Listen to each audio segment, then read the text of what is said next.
Joy, can you move the camera a little bit? Let's see. Maybe back a little bit to get. Yeah, I bumped it. Sorry. There we go. That's good. Perfect. All right. We will begin tonight with our Pledge of Allegiance. We stand and face the flag. I pledge allegiance to the flag of the United States of America and to the republic for which it stands, one nation, under God, indivisible, with liberty and justice for all. Thank you. So I will call the Board of Education meeting for the Rhode Island Olivia Lake Lillian Independent School District number 2534 to order. And we'll begin by reading our mission statement. The mission of the Bold School District is to provide all learners in the Bold community an education designed to develop the creativity, character, confidence, and skills essential to flourish in a changing global society. All right, so with that, Mr. Bowen will be joining us hopefully soon, and we will begin with the approval of our agenda. So move, Boleen. Motion is made by Boleen, Second, Bookto. seconded by Bookto. And there aren't any changes to the agenda or anything like that. So any other questions on the agenda?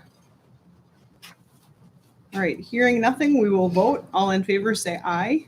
Aye. Any opposed say nay. Motion carries. Recognition of the visitors to the board meeting. Thank you all for coming out tonight and taking part in this process for the Bold School District. We will move on to our public forum, and our public forum is placed on the agenda for regular board meetings. During this part of each regular school board meeting, up to 10 minutes of time will be allotted for the district constituents to address the school board. Each person or topic may have up to 2 minutes of time, and this is a time of listening by the board. So if anybody would like to speak, now is the time. We just ask that you come and be in front of the camera. So would anyone like to speak? All right. Seeing no one, we will move on. Consent items. We only need one motion to approve all consent items, and our consent items for this month is approving the bills for payment and approving the minutes of the March 28th, 2022 regular meeting. So could we have a motion to approve the consent items? So move, Bookto. Motion's made by Bookto, Second, Ben. seconded by Benson. Is there any discussion or questions on any of the consent items? So any of the bills for payment or anything like that? Any questions on any of those things? Nope. All I right, checked it out today, what I had checked with Amy, which has been really nice. I just call her or I come in and perfect. ask my questions, and yeah, she's really good about answering them. And Lindsay is too, and she's here and stuff. Awesome. So. Very good to know. All right. Hearing nothing else, we will vote. All in favor say aye. Aye. Any opposed say nay. Motion carries. Moving on to personnel. Number 1, approve the resignation of Christina Moeller-Pattison, secondary science teacher, effective at the end of the 2021-2022 school year. So move, Boleen. Motion is made by Boleen. I will second that. Any discussion or questions? Hearing nothing, we will vote. All in favor say aye. Aye. Aye. Any opposed say nay. Motion carries. Number 2, approve the resignation of Christina Massey, Media Center Specialist, effective at the end of the 2021-2022 school year. I will make the motion. I'll second.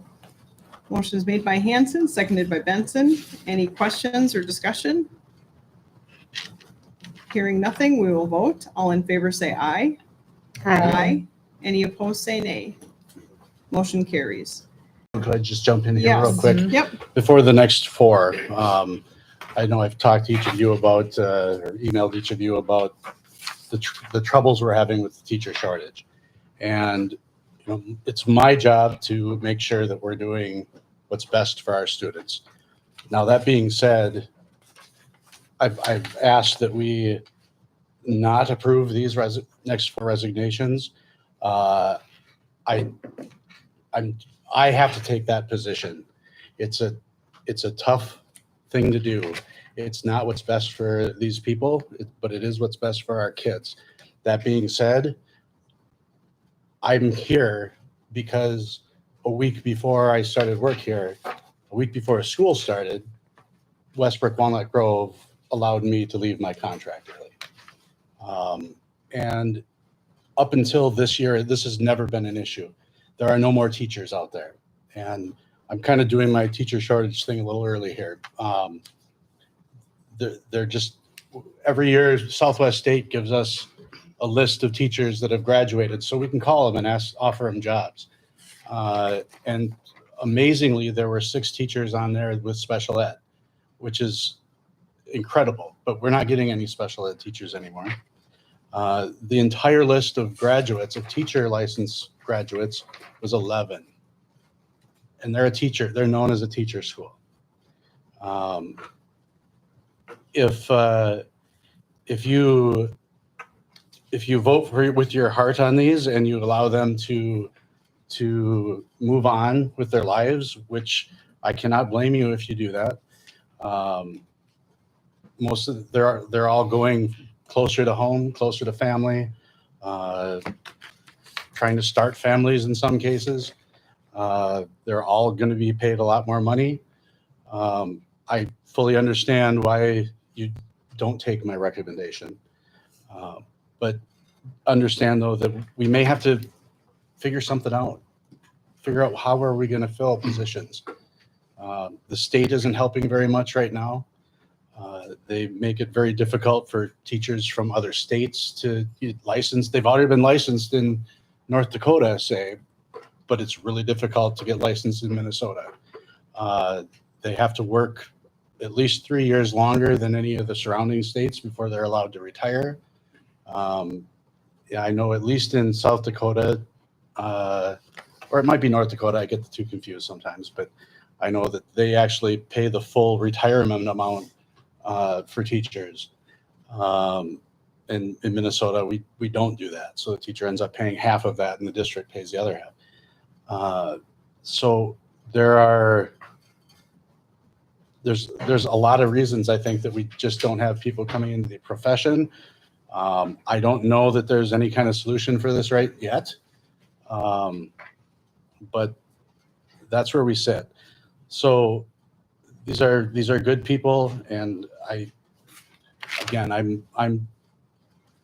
told you that I would recommend that we don't let them go because of what's best for our kids, but it's also going to be what's not best for some other kids out there in other cities. So again, I fully understand if you vote to let them go, and I don't think there's a right decision here. There isn't a good decision.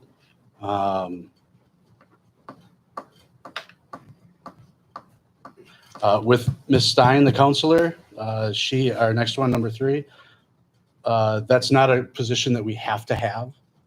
So to me, that's an easy one. It's a helpful position. It's very It's something helpful. you Yeah, don't have to have. right.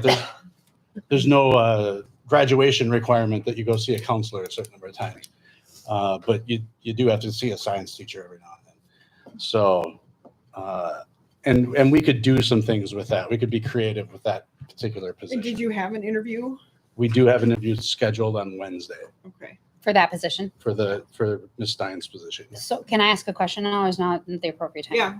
So Yeah. for the statute that you had sent us, is that in our contract anywhere? No, that's just state statute. So are they aware of this state statute, or is this the first time they're hearing of this? Well, that's the other thing. I'm just curious. We don't, it's not up to the school district to Mhm. tell them that. And it's never, like I said, it's never before this year. It's never been a huge problem. I mean, I could tell you that when I first started as a teacher, if you had especially an elementary teaching job, you'd get 150, 200 applications coming in. Maybe not in a school the size of us, but certainly the bigger schools, you'd have that. And now it's next to nothing.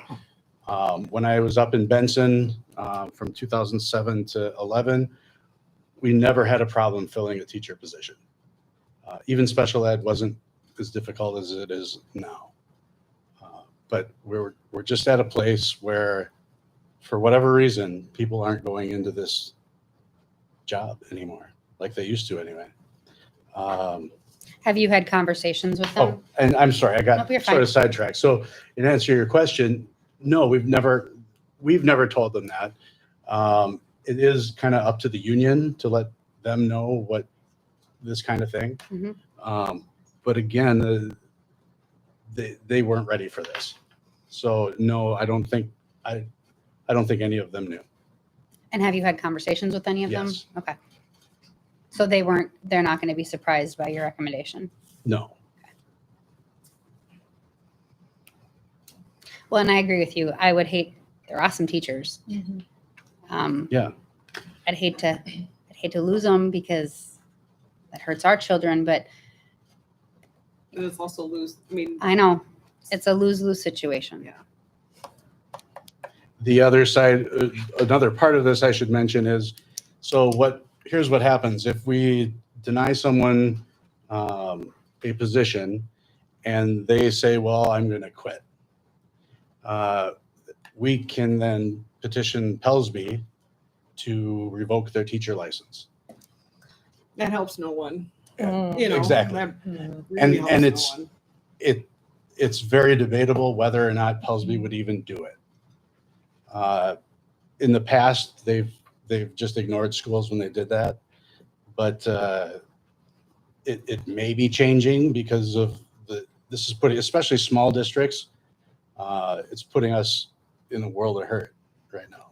So they might, but I guess that's the other question you got to ask: if they quit because we denied their resignation, are we ready? The only way this helps us at all is if we would be willing to go to the board and say we're going to pull their license. So And we don't I know, want I'm to not. do, we don't, I'm willing not to going do to that because that absolutely, that's Yeah. another lose. I mean, it just Right. helps absolutely no one. it doesn't. So So could we put some kind of stipulation, like we would approve it if we can find somebody?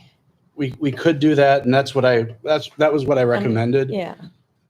and I think it's got just- to. We should just do all or none. well, but number 3 But you, with Brittany's position, you could just outright do what Approve we that. need to do, mhm. and then 4, 5, and 6 be Sure, we can Right. talk. We can talk more about each one of these. All right, move on to number 3. Approve the resignation of Brittany Stein, secondary school counselor, effective at the end of 2021-2022 school year. So Mobiline. Motion is made by Boleen, Second. Buchtel. seconded by Buchtel. Any discussion or questions? Hearing nothing, we will vote. All in favor say aye.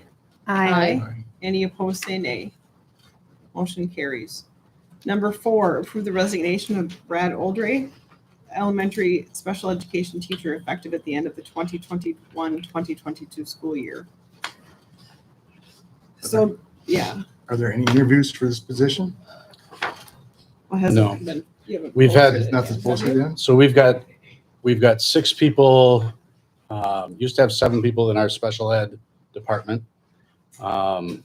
We started this school year short 2. Those positions had been posted probably starting in April. And so by August, we still didn't have anyone. We were lucky to get Mr. Gabbert, our retired art teacher, to come and do that, who by some unfortunate set of circumstances, he's gone blind in one eye, he's basically blind in the other. I just violated massive HIPAA rules right there, sorry.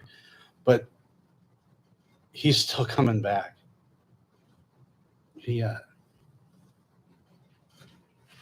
Excuse me. He called me and said, I thought he was going to quit. And he asked if he could come back and try it. And I thought, God, this guy saved us. How can I say no?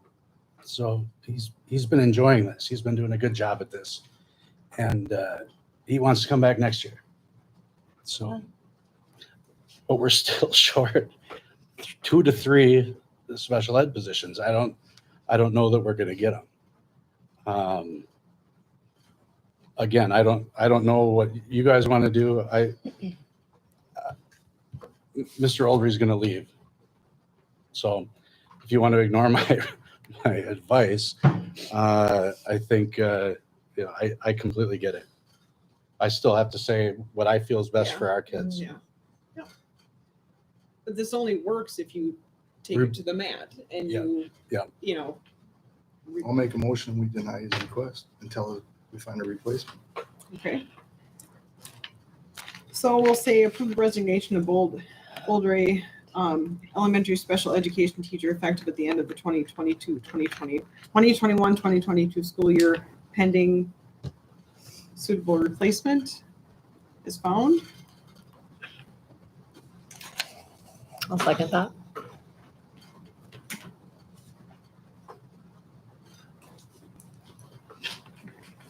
Now keep in discussion, Yes. just keep in mind, he's going to be accepting a job. They won't be able to sign a contract, but we'll do our best here. I just don't feel good about taking something away, an opportunity away from someone to better them. Because I know it's for our kids and I get that, but I almost feel selfish for not letting them have that opportunity and doing this. I don't even know if I can vote yes or no on I this. know, and my whole thing too is like, if that person truly doesn't want to be here, what's the Are they purpose of gonna- keeping them? This is going to be the hardest decision Exactly. that we probably make all year. So again, there's no win. This is tough. Just if this gets voted down, which is fine, just understand that we're going to have to be really creative. The way I'm looking at it is what we're doing, what's best for our board school. Yep. And I'm not, that's the only way I'm looking at it. So Well, that's what we're here for, right? Is making the benefit. And I understand that. But so let me ask you this. So let's just not say he for the next 3 positions, right? Have they already accepted these terms or can they not because they're already in contract? So you cannot be under 2 contracts at the same time. So no, they can't sign another contract until this is done here. And I totally agree with you, Todd. Like, we have to do what's best for our kids, but in the long run, if a teacher doesn't want to be here, what effort is there going to be in their, you can't make them.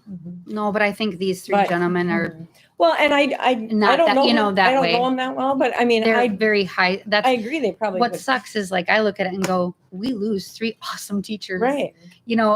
I will speak from my child experience. My child STAs for Schindler and she adores him. So I'm thankful that I have a senior because she doesn't have to worry about not having him next year or being in contact with him. But if she were a junior, it would kill her because she adores him. She thinks he's amazing. And all 3 of them are. They truly are. So that's what sucks is because we lose 3 awesome people. And I think that they're not those people that if they decided to stay because we deny it, I don't see any of them teaching differently because they're not that kind of people. But so I know what you're saying. This is hard. This is hard. Fine. You came at the perfect time. Yeah, you want to fill them in? We are on number 4 under personnel. All right. And it's approving the resignation of Brad Oldray, the elementary special education teacher effective at the end of the 2021-2022 school year pending suitable replacement is found. There's a motion and a second on the floor for that. What has been talked about was we are going to struggle with this position and the next 2 in trying to fill them. And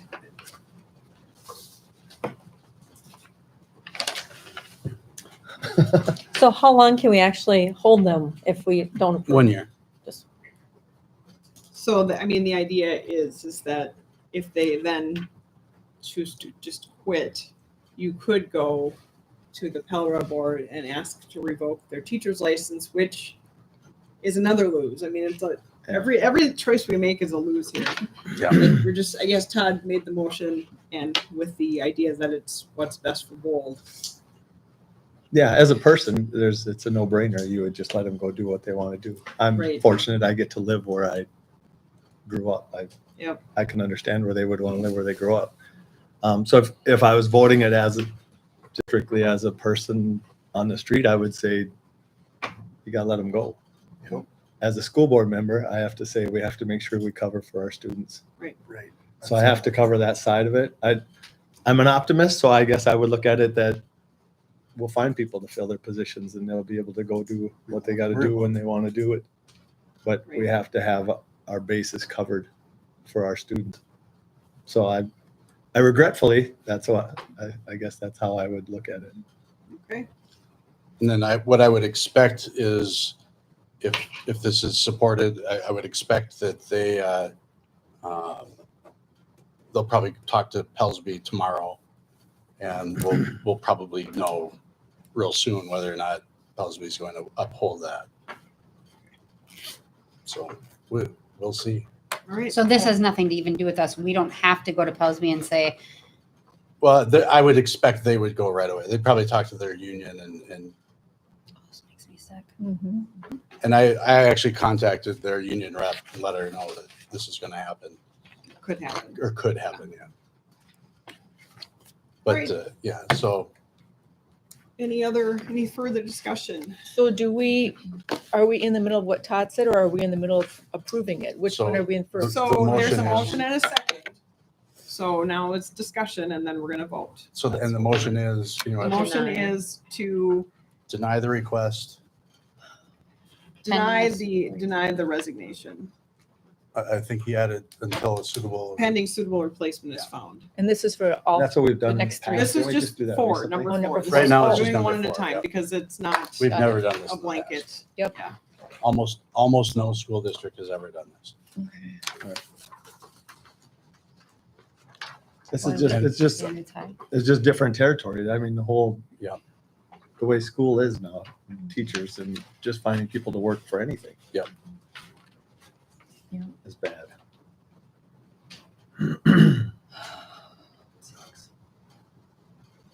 All right, any other discussion on this?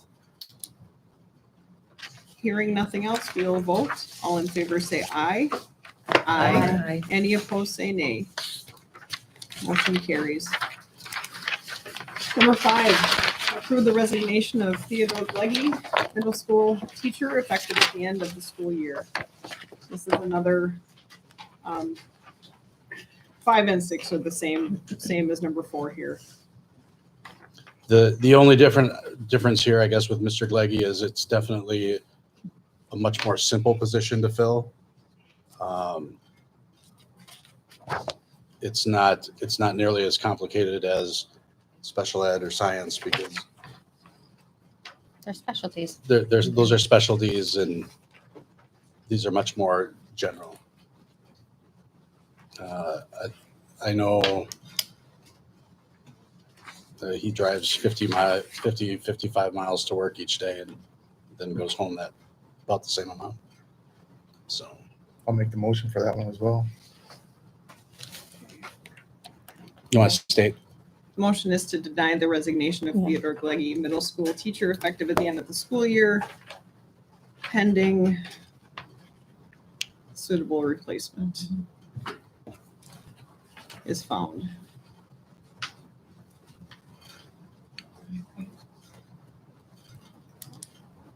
Motion is made by Sheehan, second by Jacobs. seconded by Jacobs. Any further questions? Hearing nothing, we will vote. All in favor, say aye. Aye. Any opposed, say nay. Motion carries. Number 6. Same thing with Mr. Schindler. If we're in agreement that that's what we'd like to do, I can make the motion to deny the resignation of Tyler Schindler, junior high and high high and high school science teacher effective at the end of the school year. Pending suitable replacement is found. Shindag, I love you, but I'm seconding. No. Any further questions or discussion? Hearing nothing, we will vote. All in favor say aye. Aye. Any opposed say nay. Motion carries. All right. Number 7, approve the resignation, retirement of Elizabeth Sue Minnick, special education paraprofessional, effective at the end of the 2021-2022 school year. So move. Okay. Motion is made by Bookto, Second, Jacobs. seconded by Jacobs. And any discussion? We should definitely thank Sue for all of her years of service to the Bold District. So give her a round of applause. Yeah. Thank you. So with that, all in favor, actually, we will vote. All in favor say aye. Aye. Any opposed say nay. Motion carries. Number 8, approve an extended leave of absence for Corey Eiler for the 2022-2023 school year. So this was tabled from the last board meeting, so last month.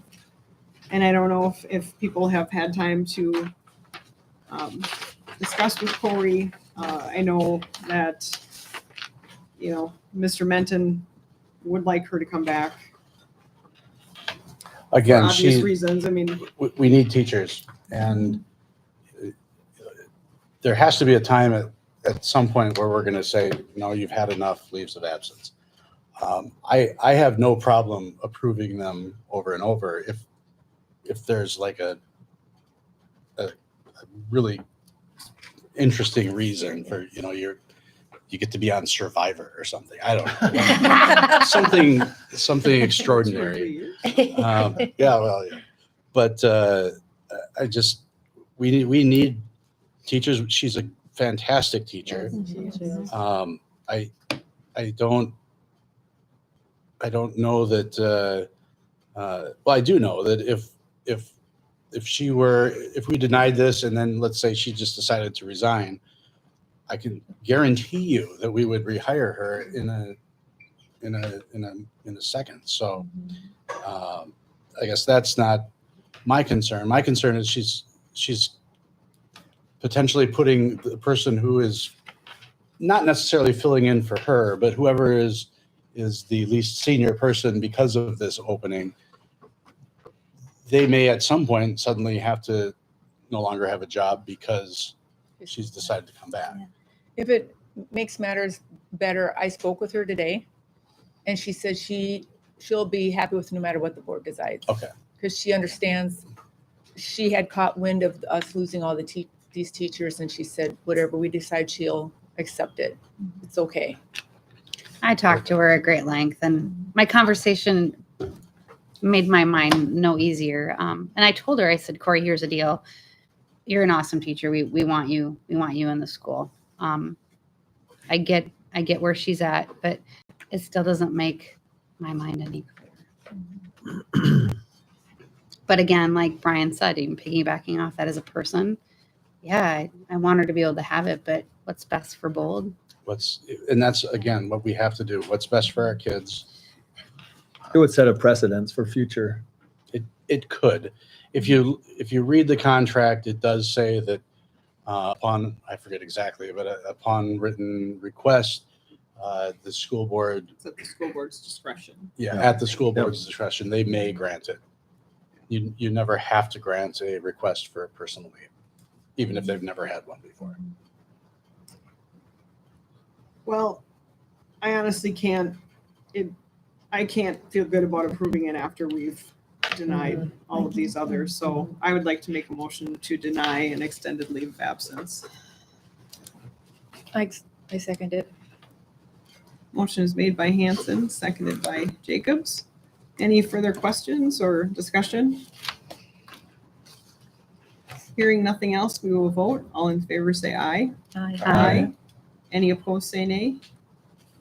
Motion carries. Moving on to reports, we have our superintendent's report. All right, yeah, so just maybe a little bit more on the teacher shortage. This is something that's, nationwide. It's certainly impacting Minnesota quite a bit. Every meeting I've been to with superintendents, we've discussed this. There's nobody has a good answer for this. Nobody knows what to do right now. The state's always a little bit behind. Takes government a little while to get going. They're just starting to realize this, even though it's been clearly happening for a decade or more. The best ways to solve this is to make the job look more attractive to young people, and typically that means paying more money. And there's no school district out there that can afford to pay the kind of money that you'd need to pay to start making this look great. I would say that I looked up the average salary in the nation right now. The average starting salary with a bachelor's degree is about $55,000 a year. A first year teacher here makes $43,774, which isn't bad. That's better than most of the area schools is offering. But I think I think we could offer, not legally, but I think we could offer a $10,000 signing bonus, and I don't think we'd still get anybody to apply. So Bad attitude. well, yeah. Reality. The reality is, The reality. and I asked Lindsay, and Lindsay hates this idea because it may or may not be legal. From the information she showed me, it's not.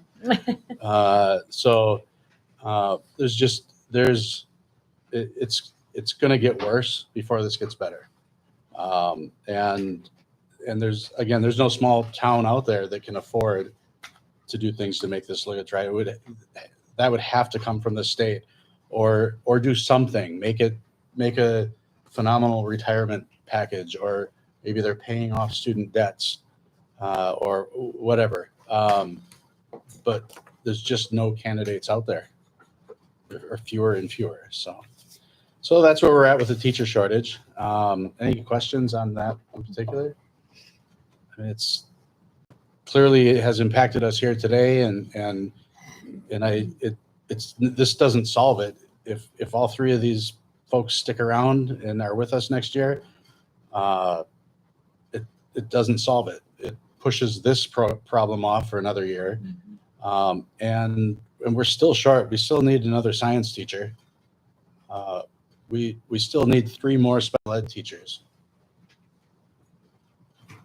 So that's where we're at with teachers. Strategic plan update. I've been working hard to put together a task force. I'm trying to make it as diverse of a group as possible. I've spoken with 2 of the 3 area mayors. I've got Mayor Lund from Lake Lillian is on. Mayor Hawkinson's on. I haven't gotten a hold of Berlin yet, but I'm sure she'd be a part of that. We're working with trying to get a good balance of people out there. So I'm sort of handpicking. I've had a bunch of people that have asked, and so far I haven't had enough asked, so I've just accepted everyone. But I'd still like to get 8 to 10 more people just to get a more of a representation. The purpose of the task force, I keep trying to emphasize, this is not a buildings thing at all. And I really think that the mess that we created last time we went through this is keeping some people from becoming a part of it. There's 3 main things we're going to try to solve with this group. We're going to find out what's going well for us. We're going to talk about what are the current issues that are facing kids, facing teaching in general. For example, the teacher shortage. The community needs to talk about that. Things like, or a number of things.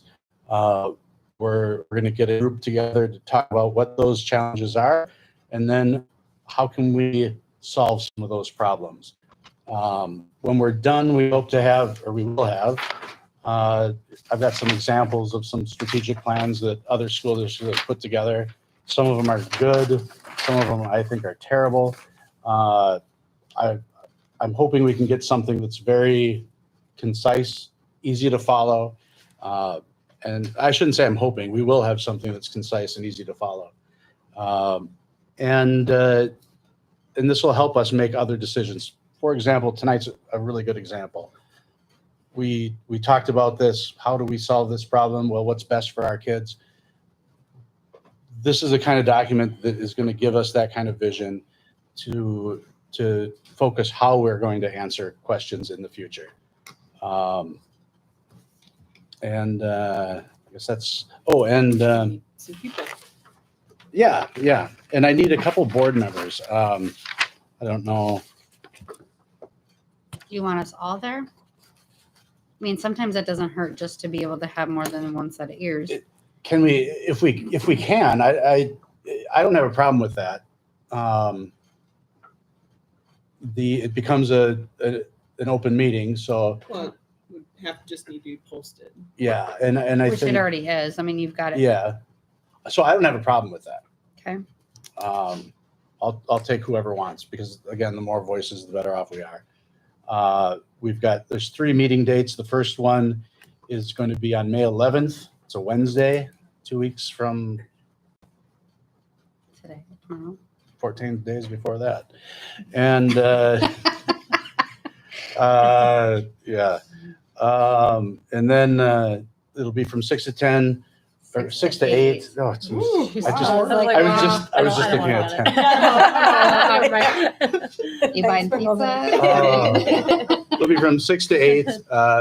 We're really going to work to streamline these meetings so that they do not take forever. So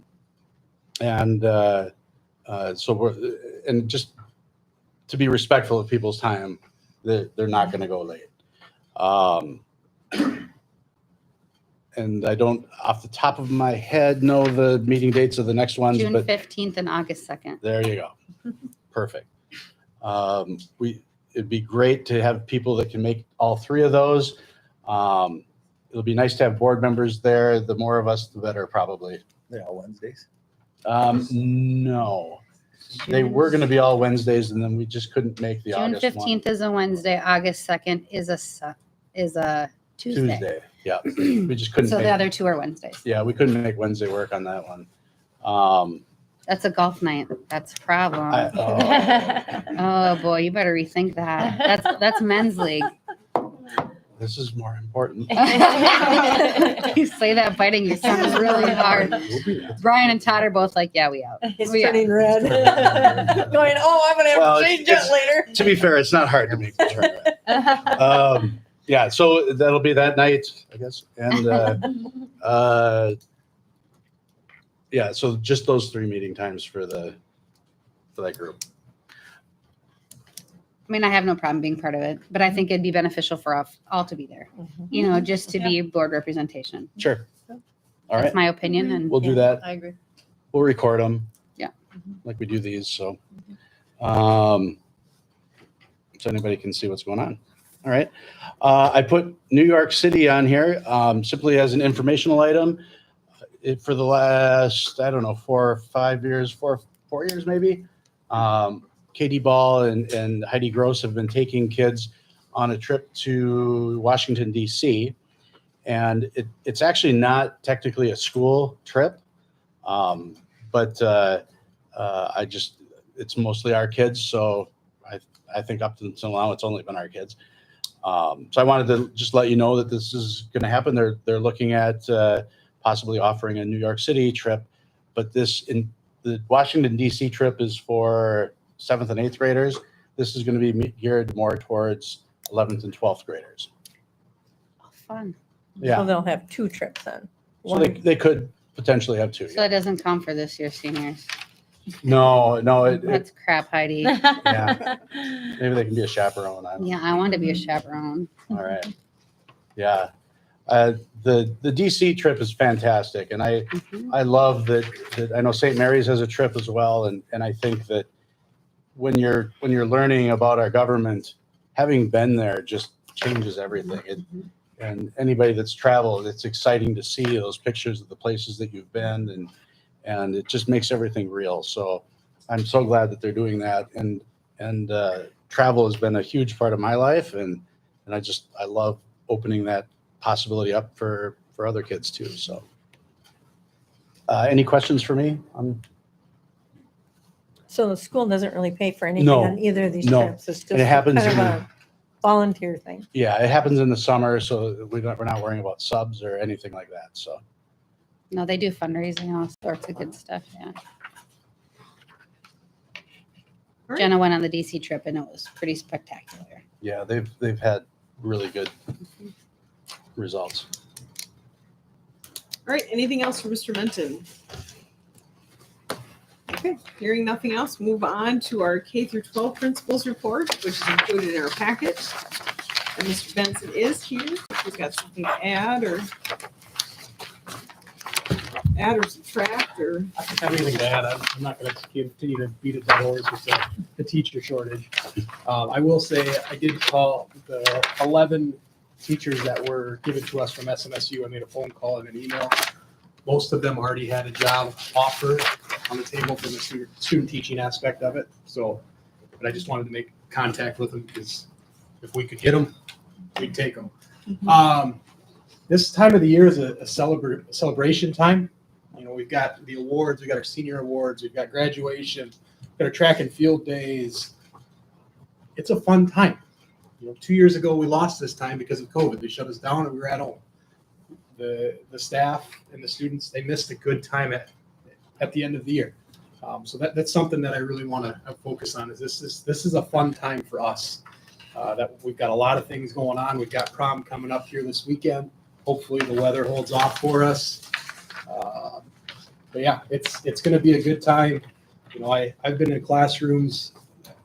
We have got so many positive things going on in our classrooms. It's hard to take enough pictures and brag everybody up, but it's been great seeing it. You know, I'm a big CSI fan. I know Mr. Menton and I have gone into Mr. Zupke's classroom with a little CSI going on. That's been interesting. That's awesome to see. Let's see. I have one more thing. No, it's not on there. Okay. I appreciate it though. Oh, kindergarten. Yeah, I think kindergarten roundup is on there. Kindergarten roundup. We had 27 families show up. About 28 kids, 29 kids. That's about normal for us, but I think we're going to still have a pretty big kindergarten group. So that's something that we're continuing to plan for. And then MCAs will be finished. Like next week's the last week to finish our MCAs. So kids are working hard on that as well. I think we're going to have some big things to celebrate on our MCA scores. Awesome. Any questions for me? Thank you very much. Moving on to number 3, activities report, which is included in our packet. I don't know if Mr. Plan is here. No, he was not able to be here. Okay. So if there's any questions on anything in his report, or if you have any other questions for him, please get a hold of Mr. Plan. No, just commend him for all the rescheduling. I'm sure it's Yeah. been wonderful. Oh, Ah, gosh. Yeah, he had some people upset that he didn't send out something saying that the activities were actually on for that evening. oh, for Pete's sake. So, yeah, I sort of rolled my eyes, but at the same time, people are so used to having Yeah. everything canceled that we are to the point where we almost need to start sending out hey, everything's normal today. Yeah. Stuff today. All right, moving on to number 4, school board discussion. Does anyone have anything to discuss from any meetings you've been to or anything else? I have a few things I'd like to bring up just to visit about. One of them is about the Pledge of Allegiance. You know, we say it here at the board, and I know they do it in the elementary. My question is why it's not being done in the high school, and I would like to see that done in the high school as well as elementary. Reason being is we're pledging allegiance to our country and our flag, And I don't think that should stop at elementary. That should continue through high school and through your adult life. And I had the opportunity to visit with a Minnesota state representative this weekend. And he told me that the state representatives, they recite the Pledge of Allegiance daily. And so they do it even at the state capitol. So I would like to see that implemented for our students too. Anything else? Yes. So I received a phone call from Betsy Hennon from Back the Pack. And she said that their lease for where they're at in their building ends June 1st. So she was wondering if it was possible if they could rent or lease a room at the Rhode Island campus. They would need one where there'd be bathrooms that would be working, running water, and because there's lots of elderly that help with that too. And I said, I can't make any promises. I said, I'd bring it up at the board meeting. I didn't know if there's liability issues with that. We must have liability insurance since we're using the building for sports and that. She thought maybe the home ec room because it'd be right across from those double bathrooms there. Yeah, that's interesting.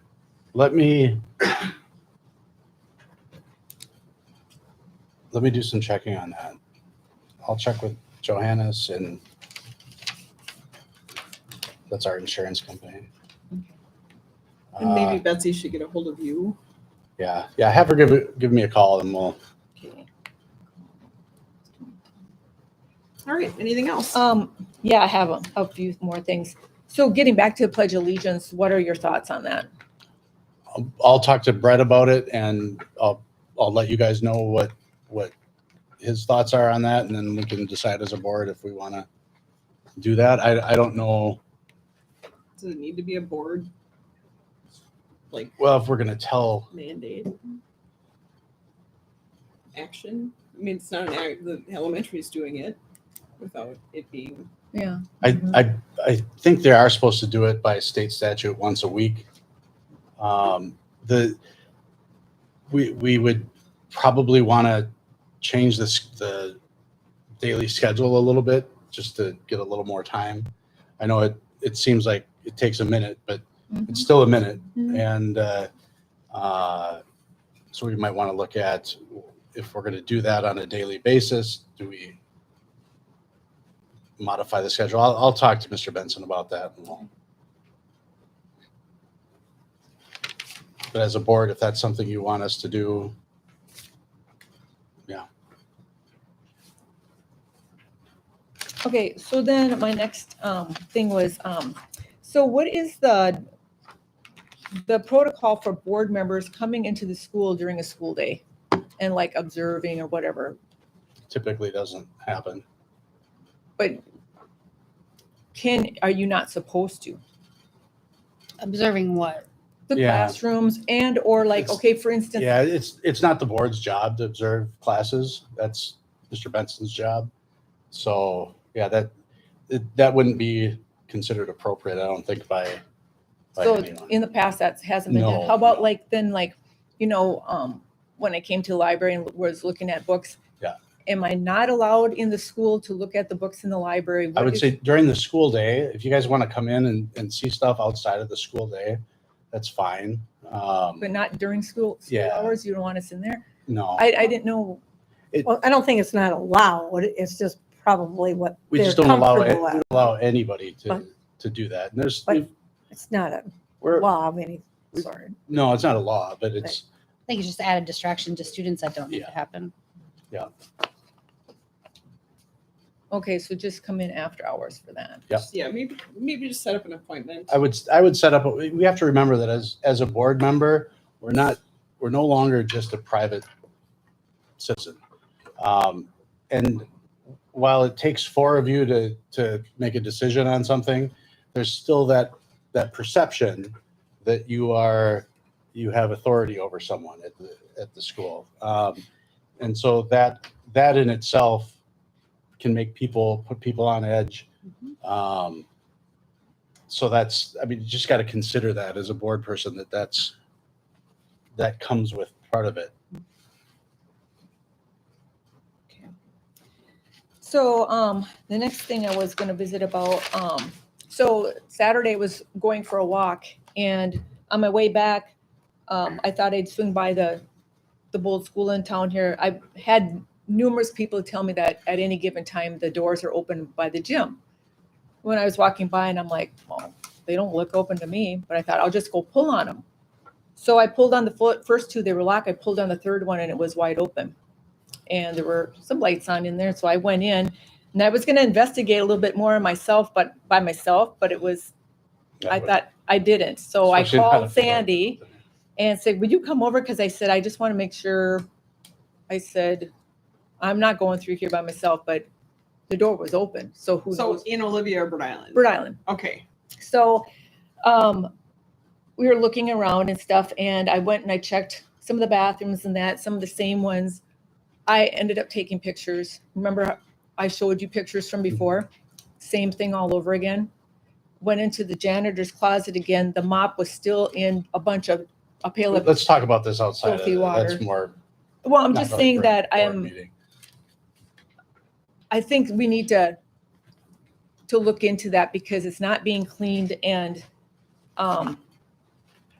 Yeah, we don't have the staff to maintain 2 buildings right now. And we went from 6.5 custodians to down to 5. For most of this year, we were at, starting in December, we only had 4. If you look at what's recommended to run a building, they recommend 1 full-time custodian per every 20,000 square feet. And just this site alone is over 150. So by that, to efficiently run this, we should have about 7 custodians on. And at the most we ever have is 5. And if we have 5 during the day, that means we'd have 1 on at night, or sometimes we'll have 4 on during the day and then 2 on at night. so my question would be is what about setting up a contract with service masters and having them going in and cleaning? Because we have gentlemen coming in from the surrounding communities playing basketball in the morning. And they said there's been mud in there from the baseball boys going in there. Some of them must not change their shoes. The gym floor needs wax really bad. It's really slippery. They sweep it every morning to go in there and play. But if our janitors don't have time to do it, what would be wrong with hiring service masters coming in, and then we can see exactly what it would cost to clean that building? I'm not kidding. You should see the bathrooms. Yeah. And one other reason I was going to mention is, we're supposed to be doing this for the kids, and we have students in there every day after school using the facilities. When I helped clean for Tim Orth, there was blood in the locker room floors, on the floors. And if they're using showers and they're walking there barefooted without these locker rooms being cleaned, we're opening up a can of worms to infection, you name it. And plus with the janitor's utility room not being locked, I'll show you, we won't do pictures now, but I'll show you, there's like chemicals. There's one without a lid on it. What if some little kids walked in at night? I'm just saying we need to make sure those doors are locked. I would agree with that. But maybe that janitorial room being locked too, unless somebody needs it for emergency. At least somebody's got to clean. So if it's not the janitors, we should seriously look at service master. So Do we have an agreement with like the Tim Orth, like for them to clean afterwards, or is that ours to clean? We Up to us to provide- clean, We provide to clean afterwards? yeah. We have The a track team. custodian there, and then the track team comes in afterwards and cleans everything up. But in my opinion, if we can't even keep this building with fully staffed, then maybe that's one more reason why we need to look at just completely closing Brow. There was some I mean, well, baskets full of garbage that I would have swore were never right, got but if emptied there are after people the that are Tim Orth. practicing there, well, the track team does an amazing job. They come through and they've got a huge team. So you've got kids walking up and down each one of those bleachers and dumping stuff. And you're telling me that they cleaned after the Tim Orth? Absolutely they do. You need to go over there. and Yeah. look.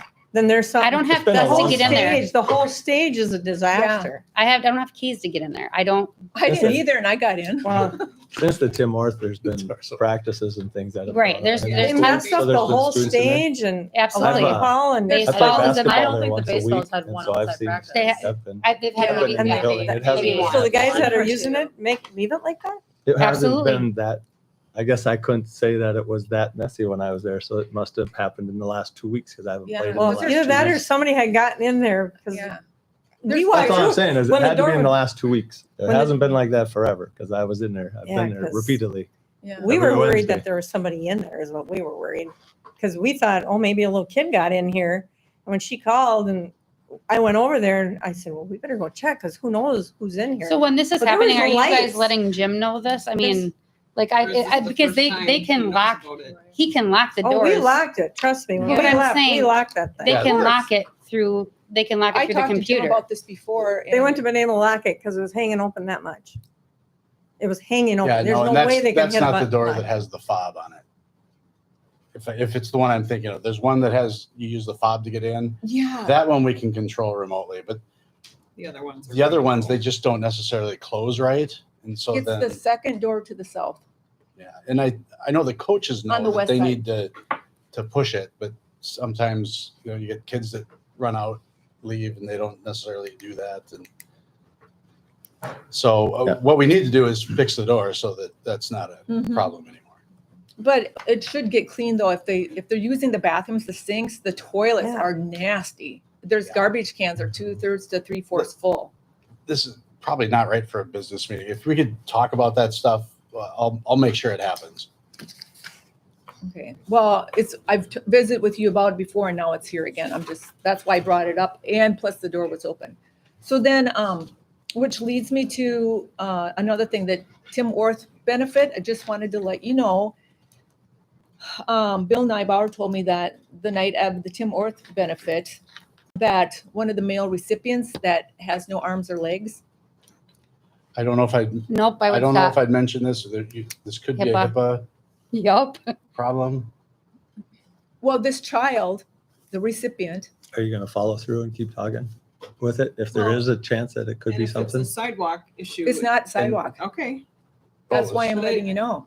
then Okay. maybe this is something you should talk to Jim Yeah, about, like let- not. let's Well, not. in no, public. because it's a school board thing, because it's on the tar, right next to the school on the south door. And that wheelchair went into a big honking crack in the tar and flipped the child out and he broke his arm. He Okay. was sent to a Wilmer emergency room. Today was the first day that I've ever heard anything Same. about this. The- I called the city of Bird Island. Deb said they have heard nothing about this. We were not paged. There was no ambulance or anything called. Because if you let me finish, the family is not, this is not about pointing fingers at anybody, okay? Mhm. The only reason I'm bringing it up is this young recipient was injured, sustained a broken arm on our school property, on the tar, not on the sidewalk, okay? Just let me finish. family- I'm just worried that maybe this is something they don't, this is why we talk about these in private, because this is maybe not something they want everyone in the community to They know. don't want, it's not about suing anything. It's not about anything like that. The reason I brought it out is that if we have staff there watching our buildings and cleaning and taking care of our buildings, they should be able to walk around. And when you see big cracks like that, all they have to do is pour some tar in there, because we have community members using those facility members. What if it's the right person that gets in there and injures himself, and then we open ourselves up to that they're not looking for money. Bill's not looking for money. He just let me know that they were injured on our property. Okay, that's all I'm bringing it up. So Forward these things to whatever. me. You know, I'm kind of curious why Bill didn't come to you. Come to Mr. Menton, Yeah. but And that's that's- just, That's why I'm paid. yeah. No. I want to fix this stuff. I really do. And that's why I brought it up, because I think we should. This goes back to the whole taking care of our facility thing. That's why it got brought up. Okay. Okay, anything else? Yes. So I have something else too. And so anyway, this definitely has to be brought up, I think, for our board to talk about this.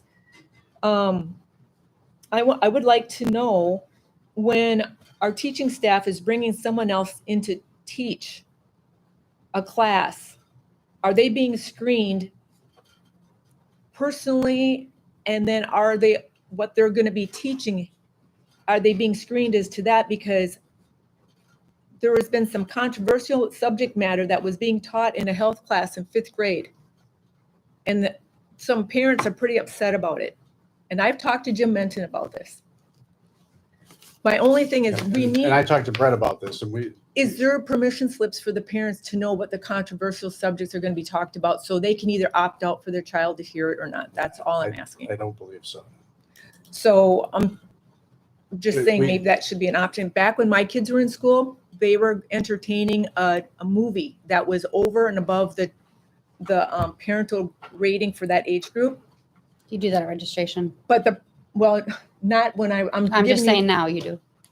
So anyway, the parents, we had the option of either opting our child out to not watch that during the class or letting that child watch it. And I'm wondering if we shouldn't have that for controversial subject matters being brought into our school.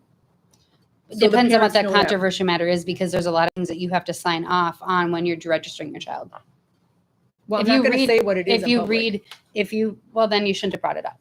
I'm just saying, if you read Because all of it that, needs to be addressed, but I don't want to say it but then in we should public. address that differently, Teresa. Then if you didn't want to say it in public, we shouldn't be bringing this to a board Well, matter. do you want me to say what it is? No. Probably not. but- Okay. Well, Okay, that shouldn't be brought up then, We have because I you brought do it up. sign everything off on registration. You have to Well, go through obviously they 10 did for million. this Because this parent But we was don't know in that. shock. I mean, honestly, how many people Then go they through and must not have actually read the read registration. all their registration forms? Well, I mean, that's are they what they're just there for. checking? They should be. Well, reading them. absolutely. So who's Exactly. to say if this controversial matter isn't in the registration form? Is what I'm So saying. it could be. Absolutely. You sign off on a lot of things. Pictures of your kids being allowed on websites, Right. everything. Being able to watch a movie that's over our PG-13. There's lots of things you have to check those boxes on. And this So if could you're be not- added to it. That's why, right. But I think, and I'm not sure, maybe I'm way off base here, but I think what she's saying is the parents need to know ahead of time before. But maybe this they is do is what I'm saying. And What- maybe what- they what I- don't, and you what I- don't. know Maybe either. not. If something's part of the curriculum, they can't opt out. Exactly. But for something, if it is somebody coming in, you're right. We do need to make sure that whatever they're presenting is appropriate. an approved part of our Absolutely. curriculum. So that's definitely something that we need to make sure happens. Yeah, I agree. All right, anything else? All right, moving on to number 5, pool report. It's included in the packet. I don't know, did you guys meet? Yes, we met Okay. last week. Oh, yeah, April 19th. Yeah. Yeah.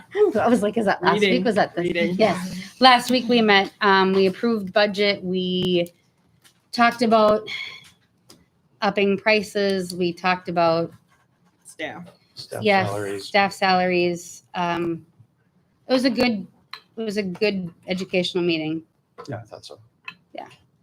All right. Anything else for any other questions for Tracy? She's got her contact info here and she would love to hear from us. All right, moving on to new business. Number 1, approve the asbestos notification indoor air quality notice concerning use of pest control materials. It's enclosure number 1. This is an annual. I have a question on Yeah. this. I had someone reach out to me and I'm concerned. My husband's a firefighter. Okay. I had someone reach out to me and say that someone took it upon themselves to fix the chimney over in Bird Island. I was never, which I don't need to be, it's not a board decision. But with that being said, that they took it upon themselves and they left dust particles everywhere. When I heard that, I asked Ben about it because I know that their gear is not asbestos safe. So that's a concern that if something happens and those firefighters go in there, but there's dust that was left on there. Do we know anything like who took it upon themselves to fix the chimney? Because from First what I heard. remember back in meetings with facility, we're deeming that as asbestos. I mean, it's never been tested or abated and there's certain steps you have to take. Again, when you hear this stuff, let me know right Yes, away. I will. 'cause, Again, this is the first time. Well, right. And I just heard about it tonight. Oh, okay. Because I had someone ask me and I was All like, okay, Ben, here's my concern. Like, if that's the case, Yeah, it would need to be yeah. So, tested, and if there's asbestos, it needs to be abated. And And I, again, don't have a way to get in there to go check it out myself, nor that I really want to, but So which chimney Can you you talking add about? this to? Going by the gym. can you That add one in the this- back there? Mhm. That you go- going up to the girls' can we locker. add So they this to fixed it. Denny's list of And that's an Someone issue took it for upon them. fixing? Absolutely. Yeah. You have certain steps that have to be taken with asbestos. And you don't know that that's asbestos. No, but what we've deemed When it's from an what- older building, you have to, yes, you have to think that it's asbestos. Absolutely. So what would they have Does done that pertain different? to this? Well, that's why I brought it up, because I was reading through this and I was like, asbestos notification. And then I got this phone call and I'm like, well, that's a concern. Well, on that issue, Mr. Menton is going to have this on Danny's list of things I'll, to do. yeah, I'll have. Yeah, can you just ask them to check it out? Yep. And Because if it is fixed, then we need to find out who So fixed it. it's, and they left particles. Yeah, there's dust particles on the floor. okay, It looked clean to me when I walked around there last night, go checking out that hallway. Oh, and that's where all the lights were on are way back in there. Yeah, they were. okay. So going back to this though, enclosure number 1, approving the asbestos notifications. This is something we do yearly. I Yeah. believe. So I will make that motion. I'll second. Motion is made by Hanson, seconded by Boleen. Any further questions or discussion? Hearing nothing, we will vote. All in favor say aye. Aye. Aye. Anybody opposed say nay. Motion carries. Number 2, approve student directory information. It's enclosure number 2. And this is, I'm just reading here. You will need to approve a notice concerning what is considered student directory information that may be public. So this is something we do yearly. It's just, this is, So moved. thank you. I'll second. Motion made by Bowen, seconded by, don't stop me from talking. All right, thank you. All right. Any further discussion or questions? Does all that have to be filled out? Do the people have to actually know all that? I'm sure you can opt out and, This is typically, this is what we've always approved. Most schools will allow this. It allows,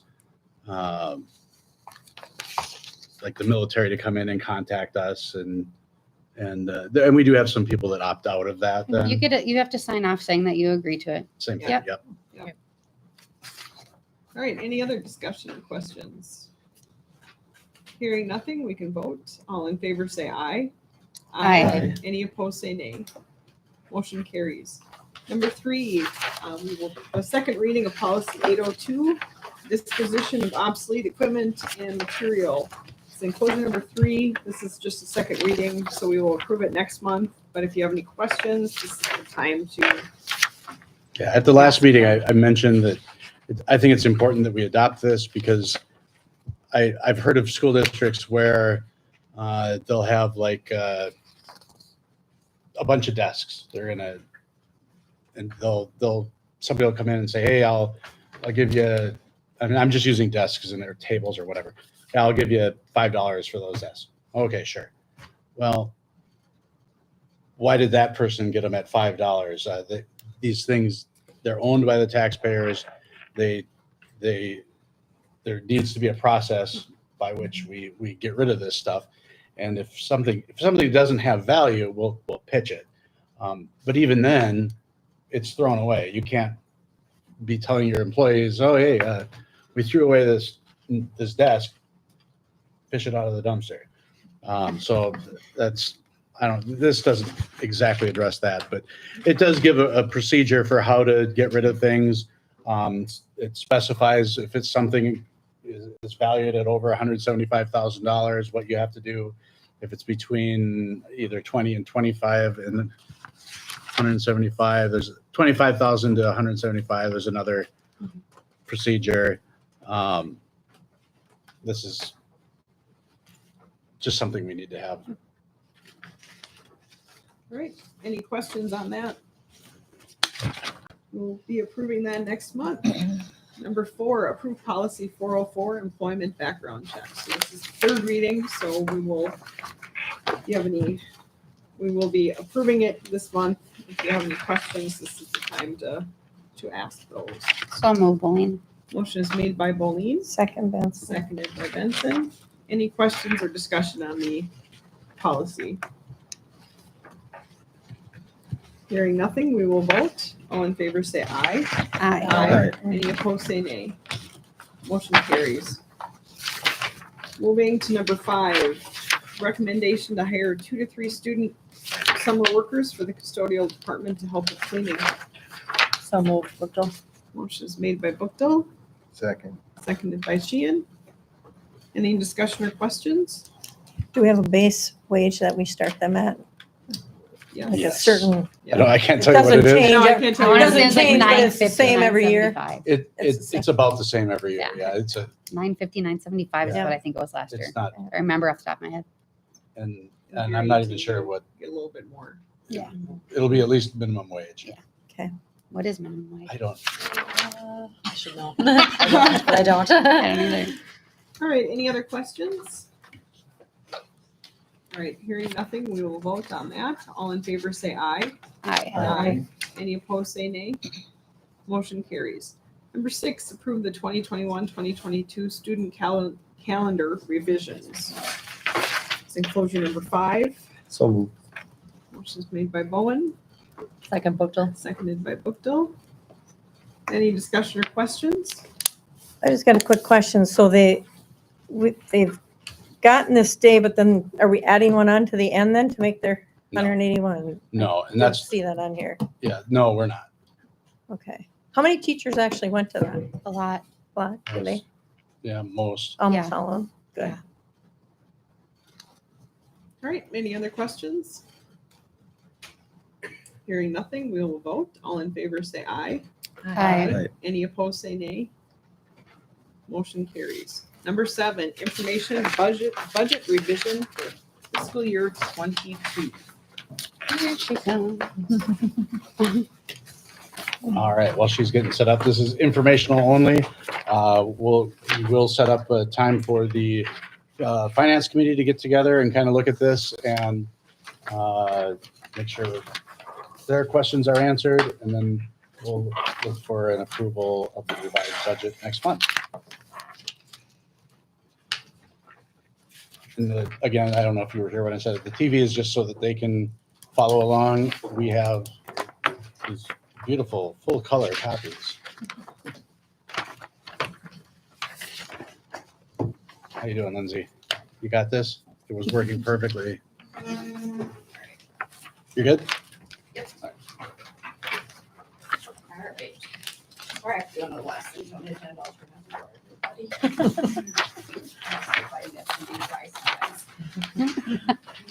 All right. So we've gone through our process for the revised budget, and I just kind of wanted to come to you as a full board so that you can hear it and go over the numbers and ask me any questions you have. So this first page here is the revised budget by fund. It shows the revenues and expenditures, and it's part of your board packet. Just some highlights of what has changed. I put the proposed budget for this year and the revised budget side by side so you can see them. So as you can see, like in the general fund, the revenues decreased by 92,000. But the reason for that is we, due to timing of things happening and our plan for the ESSER 2 funds, we moved 300,000 into next year. So it's not gone, it's just we shifted it from this budget to next year's budget. That was also offset by an increase of around 92,000. If you guys remember when I presented the adopted budget, at that time, the state hadn't finished their sessions, so we didn't know what they were gonna do to the formula. So on a conservative note, they were throwing out 0 and 2, both parties, so we went with 1. So that is adjusting to our ADMs. The increase that we budgeted for was 1, and it ended up for fiscal year 22 at 2.45. So that's the change there. That offsets that movement of revenue into next year. Then also, after the budget was approved, the federal government, there's E-rate money for technology type stuff that you can apply for. They came out with up to $400 per device that you could get back in E-rate money. So we took advantage of that. Neil helped us And we were able to get $197,000 in federal E-rate money to get new iPads. In the general fund, that's one of my reasons the expenses went up. But normally with E-rate funds, it's not dollar for dollar, but we got what we spent back in. So that's awesome. It's bottom line neutral, and we got new iPads. So other reasons that the general fund expenditures went up, went down. I was like, what? Went down is when we were talking about the adopted budget last June, we had planned for not knowing where facilities are, but knowing that the need for new roofs was out there. So we had carried over LTFM funds and budgeted a roof of $400,000. But because of weather, the facilities committee, all the work they're doing and not knowing exactly what the outcome's gonna be, to be financially safe, we'll push that into next year or whatever we may be. So it's removing that roof project that we had originally planned on using LTFM dollars that we had budgeted for. And then the other piece of it is adjustment for contract settlements to actual now that those have occurred. And also, as Jim has mentioned and has been talked about multiple times tonight, the fact is that we're running short. So at the time of budget for the adopted, we did not know we'd be running short. We budgeted what we would be for staffing. So with those changes, we are predicted for the revised budget to have a net income of $153,687 in the general fund. And we'll kind of look at how that looks in the fund balance summary coming up.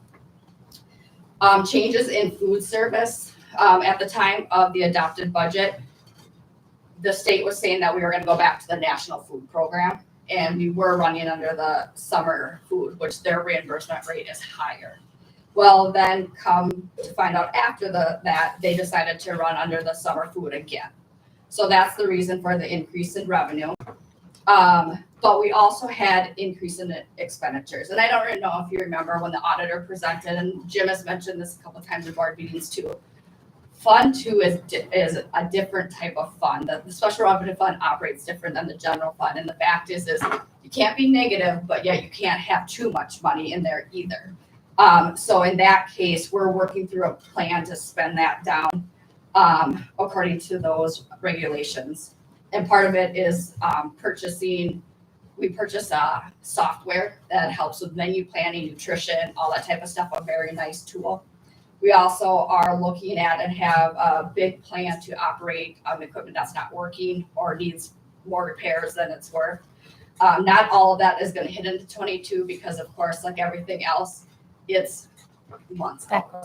Yep, months out. So I budgeted as best I could at what we thought would maybe come in, and we'll just go from there. The other thing is, just like when you go to the grocery store, you can see that food costs have definitely gone up.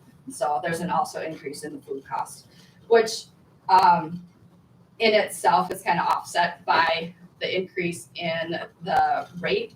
So we will have to work with this once the equipment comes in where we see it's at. We'll have to look at it again. And we might be having this conversation next December when we approve the audit again, just because of timing of things coming in. Then next is the community service fund.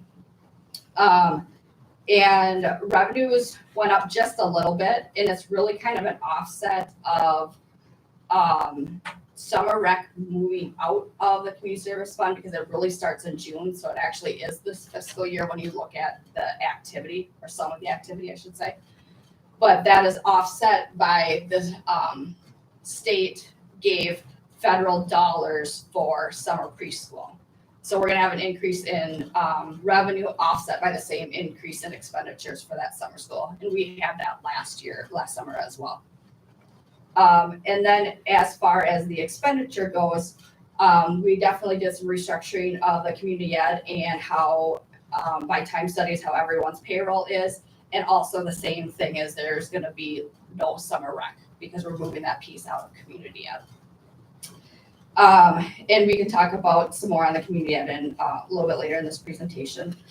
The pool fund, that's actually part of the community service fund. You'll see that a little bit later, but I just wanted to show you separately because that's actually approved by the pool board as part of the joint powers agreement. So I just kind of showed you as to that budget gets put in, but it's actually approved at the pool board level. And then the scholarship fund is based upon interest and other payments coming in. And then we pay out scholarships for kids that receive them.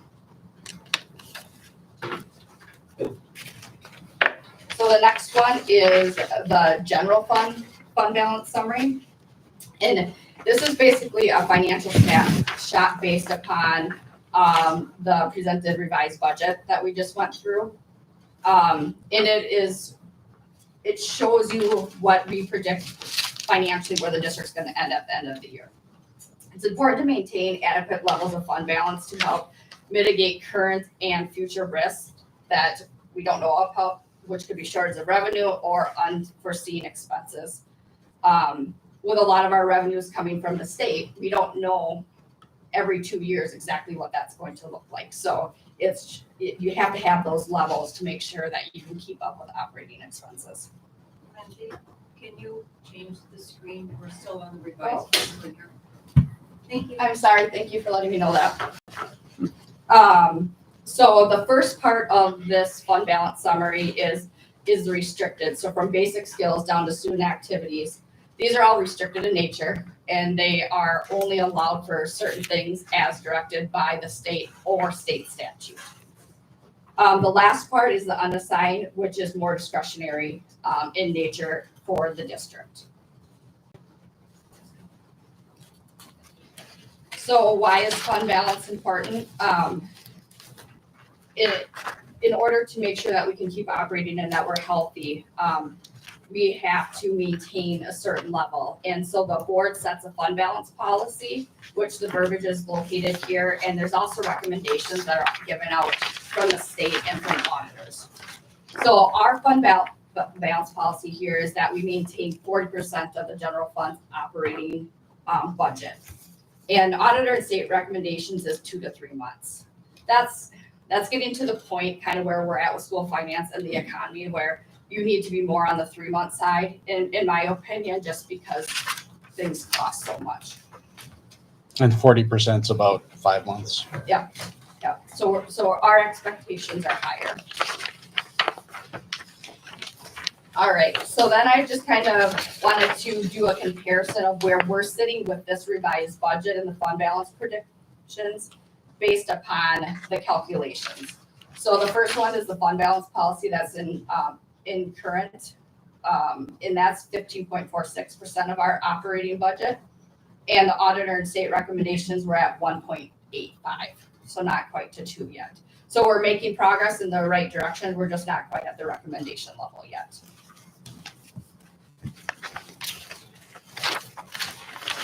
The next slide is just a nice bar graph to kind of show you what we just went over as a comparison of where our unassigned fund balance is and the history of the different years compared to our policy and compared to auditor and state recommendations.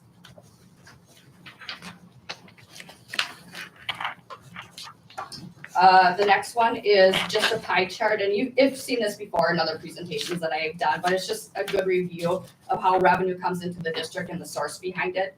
So as you can see, the state makes up 74% of our budget. The next highest is local property taxes at 15. Our federal sources are at 7, which usually that's more like 4 or 5, but obviously because of the pandemic, there has been a lot more on the federal end than there has been on the state end due to that. And then there's just your other miscellaneous revenues, and that makes up about 4% of the budget.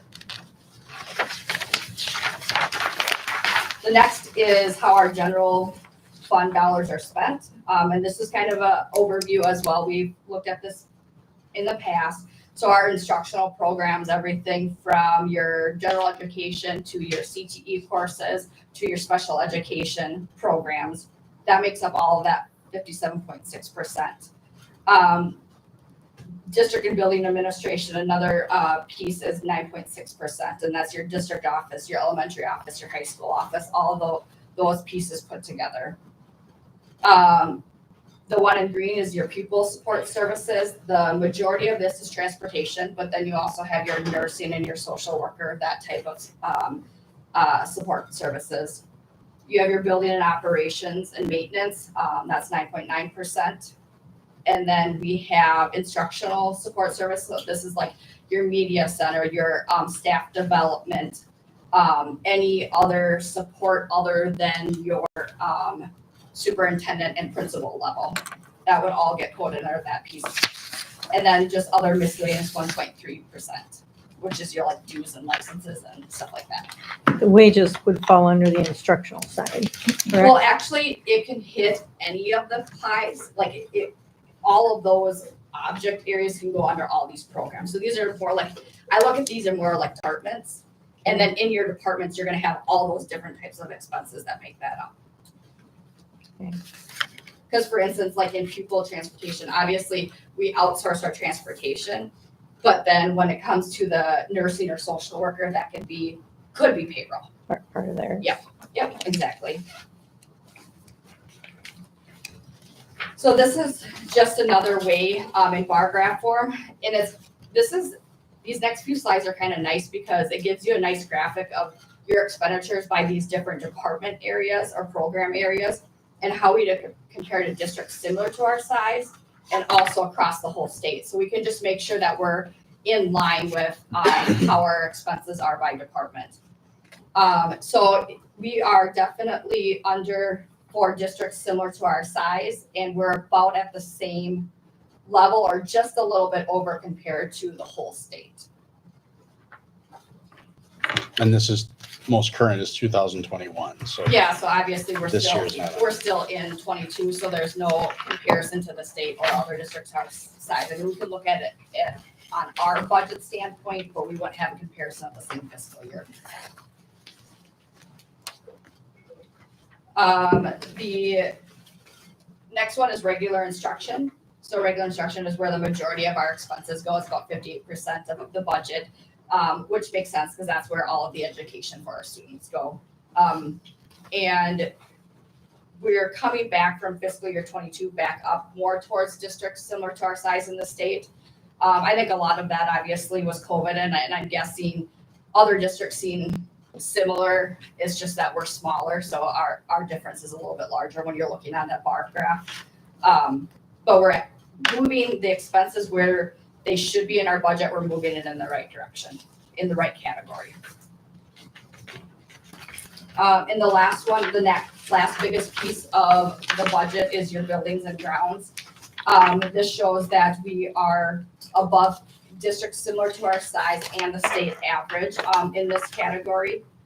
We did dip down in 20, but I do truly believe that's related to also the shutdown because we shut down for those 2.5 months. And then even summer. So then you look at your utilities and your usage, all that stuff goes down when there's not students in the building. So the next pieces of our budget that we went over earlier are our special revenue funds.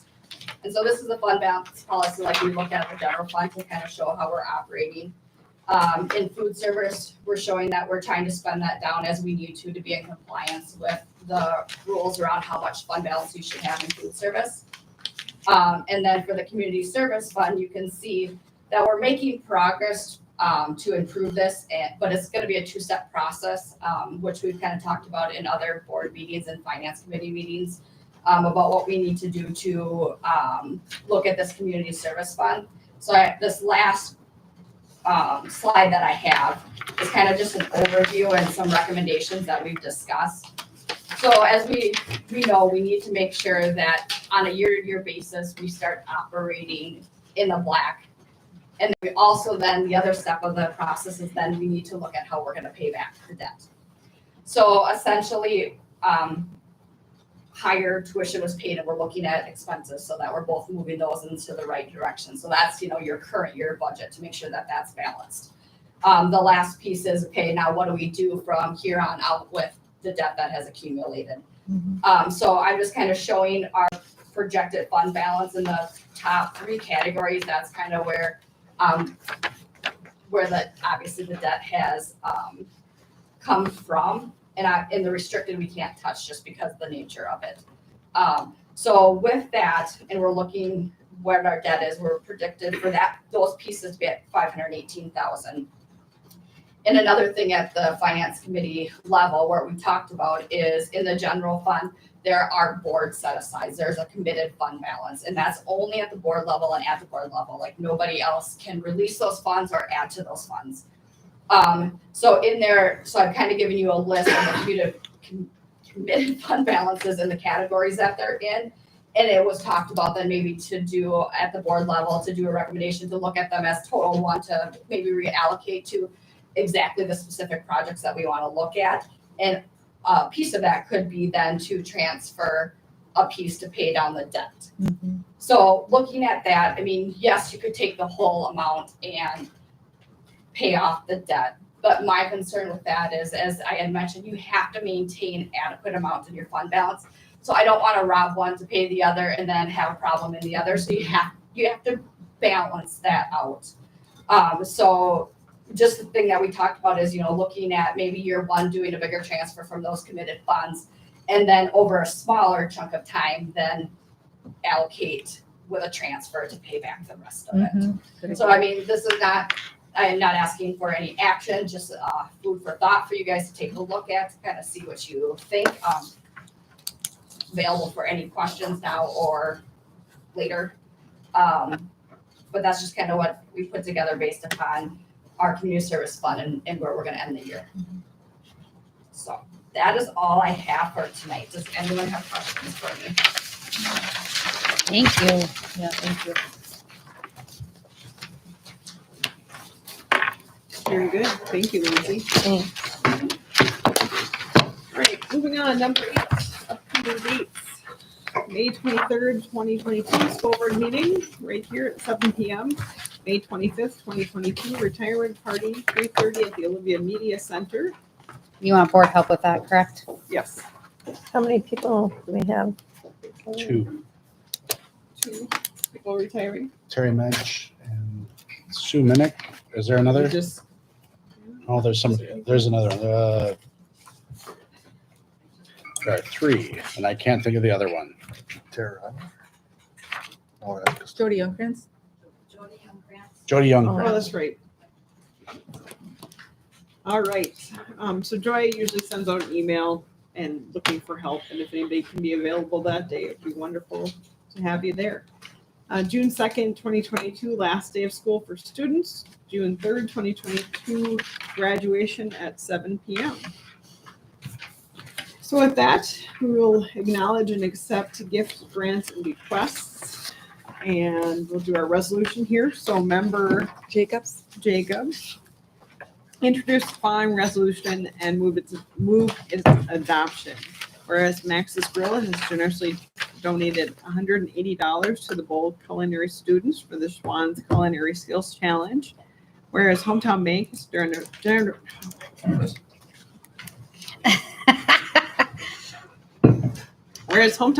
generously donated $300 to the Bold First Robotics team.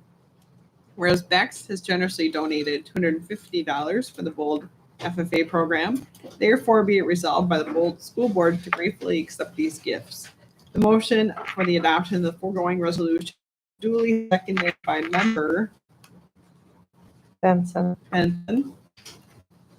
And upon a vote being taken, the following voted in favor thereof. Sandy. Aye. Brian.